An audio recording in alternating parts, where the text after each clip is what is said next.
আগামীকাল ২০ জুলাই সোমবার থেকে শুরু হচ্ছে দেশের সংসদের বাদল অধিবেশন। আর অধিবেশন শুরুর আগেই জাতীয় রাজনীতিতে তৈরি হয়েছে ব্যাপক চাঞ্চল্য। আজ সকাল ১১টায় অনুষ্ঠিত হয়েছে সর্বদলীয় বৈঠক। আর সেই বৈঠকেই আমন্ত্রণ জানানো হয়েছে বিদ্রোহী তৃণমূল সংসদের নতুন রাজনৈতিক দল এনসিপিআইকে। এদিকে গতকাল প্রধানমন্ত্রী নরেন্দ্র মোদীর সঙ্গে গুরুত্বপূর্ণ বৈঠক করেন সুদীপ বন্দ্যোপাধ্যায়। বৈঠক শেষে তার দাবি, প্রধানমন্ত্রী বলেছেন, পশ্চিমবঙ্গ ও দেশের জন্য একসঙ্গে কাজ করতে হবে। আপনারা এনডিএতে আসায় আমি খুশি। ইতিমধ্যেই তৃণমূল ছেড়ে ২০ জন সাংসদ এনসিপিআইতে যোগ দিয়েছেন। এমনকি লোকসভায় তাঁদের জন্য আলাদা বসার ব্লকের ব্যবস্থাও করা হয়েছে বলে খবর। অন্যদিকে আগামীকাল থেকে শুরু হওয়া এই অধিবেশনে কেন্দ্র সরকার একাধিক গুরুত্বপূর্ণ বিল পেশ করার প্রস্তুতি নিয়েছে। মোট ৭টি গুরুত্বপূর্ণ বিলের মাধ্যমে বিচার ব্যবস্থা, অর্থনীতি, শিক্ষা, ডিজিটাল প্রশাসন এবং জাতীয় নিরাপত্তায় বড় ধরনের পরিবর্তনের ইঙ্গিত মিলছে। প্রথমেই রয়েছে সুপ্রিম কোর্টে বিচারপতির সংখ্যা বৃদ্ধির বিল। দীর্ঘদিন ধরে বহু পেন্ডিং মামলা ঝুলে থাকার সমস্যার সমাধান করতেই এই উদ্যোগ। বিচারপতির সংখ্যা বাড়লে মামলার নিষ্পত্তির গতি বাড়বে এবং সাধারণ মানুষ দ্রুত বিচার পাওয়ার সুযোগ পাবেন বলেই সরকারের আশা।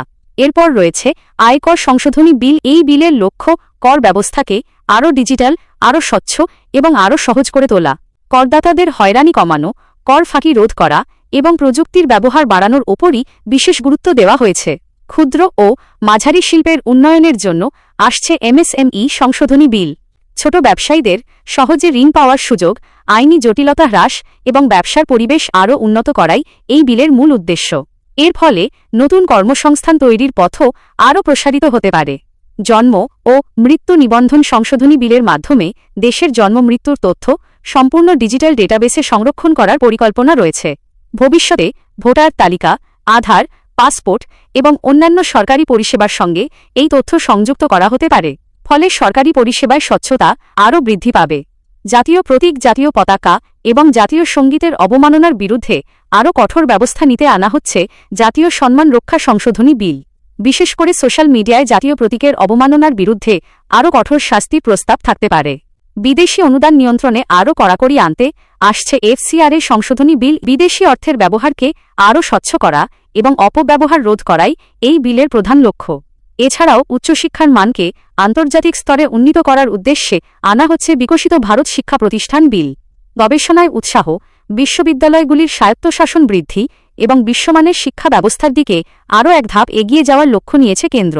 তবে সরকার যেখানে এই বিলগুলিকে দেশের উন্নয়নের রূপরেখা হিসেবে তুলে ধরছে, ডিলিমিটেশন নিট ইউজি এবং একাধিক রাজনৈতিক ইস্যুকে কেন্দ্র করে, সেখানে বিরোধী দলগুলিও প্রস্তুত তীব্র বিরোধিতার জন্য। সংসদের বাদল অধিবেশন যথেষ্ট উত্তপ্ত হয়ে উঠতে পারে বলেই রাজনৈতিক মহলের ধারণা। সব মিলিয়ে ২০ জুলাই থেকে শুরু হওয়া সংসদের বাদল অধিবেশন শুধু রাজনৈতিক সংঘাতের মঞ্চই নয়, দেশের বিচার ব্যবস্থা, করনীতি, শিক্ষা, প্রশাসন এবং অর্থনীতির ভবিষ্যৎ নির্ধারণের ক্ষেত্রেও অত্যন্ত গুরুত্বপূর্ণ হতে চলেছে। এখন নজর থাকবে কোন বিল পাশ হয়, কোন বিষয় নিয়ে সরকার ও বিরোধীদের মধ্যে সংঘাত চরমে ওঠে এবং সেই সিদ্ধান্তের প্রভাব দেশের সাধারণ মানুষের জীবনে কতটা পড়ে। এই ধরনের গুরুত্বপূর্ণ রাজনৈতিক আপডেট সবার আগে পেতে খবরানন্দ চ্যানেলটি অবশ্যই সাবস্ক্রাইব করুন। ভিডিওটি ভালো লাগলে লাইক, শেয়ার এবং আপনার মতামত কমেন্টে জানাতে ভুলবেন না।